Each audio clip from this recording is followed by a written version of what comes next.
समास दो या दो से अधिक शब्दों के मेल से बने एक नए संक्षिप्त और अर्थपूर्ण शब्द को समास बोलते हैं। जब कोई शब्द दो या दो से अधिक शब्दों से मिलकर बने और जो नया शब्द बने पुराने शब्द को छोटे और अर्थपूर्ण रूप में प्रकट करता है तो ऐसे शब्द समास कहलाते हैं। समास का अर्थ होता है किसी शब्द को छोटा करके दिखाना। समास मूल रूप से 6 प्रकार के होते हैं, जिनमें सबसे पहला है अव्ययी भाव समास। जिस शब्द में पहला पद प्रधान हो उसे अव्ययी भाव समास बोलते हैं। जैसे अगर किसी शब्द में पहला पद यथा, प्रति, तथा, हर, घर घर, आजन्म, रातों रात इस तरीके का कोई अगर शब्द लिखा है तो ये सारा का सारा अव्ययी भाव समास कहलाएगा।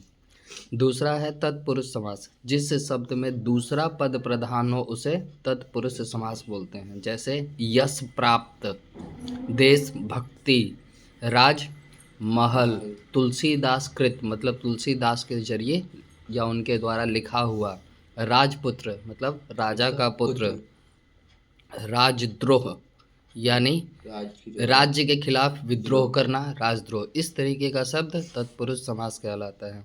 तीसरे नंबर पे है द्वंद्व समास।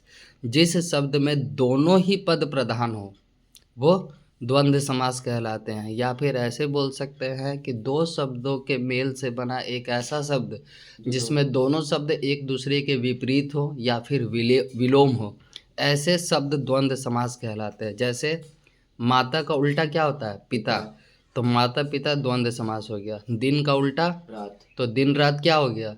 द्वंद्व समास हो गया। ठीक है। लेना देना, तो लेना और देना दोनों एक दूसरे के विलोम हैं, तो इनके मेल से जो शब्द बनेगा वो क्या होगा? द्वंद्व समास कहलाएगा। मतलब दो शब्दों के मेल से बना एक ऐसा शब्द जिसमें दोनों शब्द एक दूसरे के विलोम हो यानी विपरीत हो, वो द्वंद्व समास कहलाता है। कर्मधारय समास।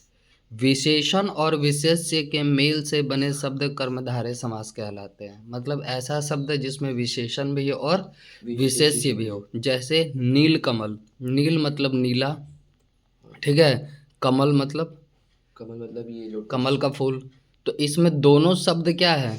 अलग अलग महत्व को रखते हैं, इसलिए नील कमल कर्मधारय। नील गगन मतलब नीला आकाश, नील गगन। चंद्रमुख यानी चांद के जैसा चेहरा, चंद्रमुख भी क्या होगा? कर्मधारय समास कहलाएगा। महादेव, महा मतलब सबसे बड़ा, देव मतलब भगवान, ठीक है, तो इसमें दोनों पद क्या है? प्रधान है, इसी वजह से यह कर्मधारय समास है। नवयुवक, नव मतलब नया, युवक मतलब लड़का, तो ये भी कर्मधारय समास होगा।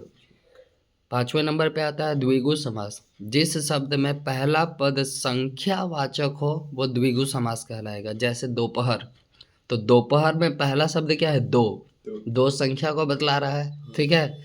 त्रिलोक, क्या? त्रिलोक, त्रि मतलब क्या होता है? तीन है, तीन, तो ये संख्यावाचक हो गया, ठीक है। इस तरीके का कोई भी शब्द जिसमें पहला पद जो होगा वो संख्या को बतलाए तो वो त्रिलोक कहलाएगा। जैसे दशानन, इसमें पहला क्या है? दशा, दशा मतलब होता है 10, तो ये द्विगु समास कहलाएगा। लास्ट नंबर पे आता है बहुव्रीहि समास। किसी शब्द के दोनों पद मिलकर किसी तीसरे विशेष अर्थ को अगर बतलाते हैं तो वह बहुव्रीहि समास कहलाता है। या फिर ऐसे शब्द जो सिर्फ किसी एक के लिए ही प्रयोग होते हैं, किसी दूसरे के लिए प्रयोग नहीं होता। जैसे लंबोदर, किसको बोलते हैं? हाँ? लंबोदर, ये गणेश जी। नीलकंठ किसको बोलते हैं? ठीक है। दशानन किसको बोलते हैं? ठीक है।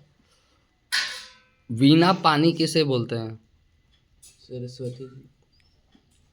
ठीक है। तो इस तरीके का शब्द जो किसी सिर्फ एक के लिए ही प्रयोग होता है, ठीक है, उसे हम लोग बहुव्रीहि समास बोलते हैं। जैसे बुद्ध, बुद्ध किसके लिए प्रयोग होता है? गौतम बुद्ध के लिए, और किसी के लिए प्रयोग नहीं होता। तो ऐसे सारे के सारे शब्द बहुव्रीहि समास कहलाएंगे।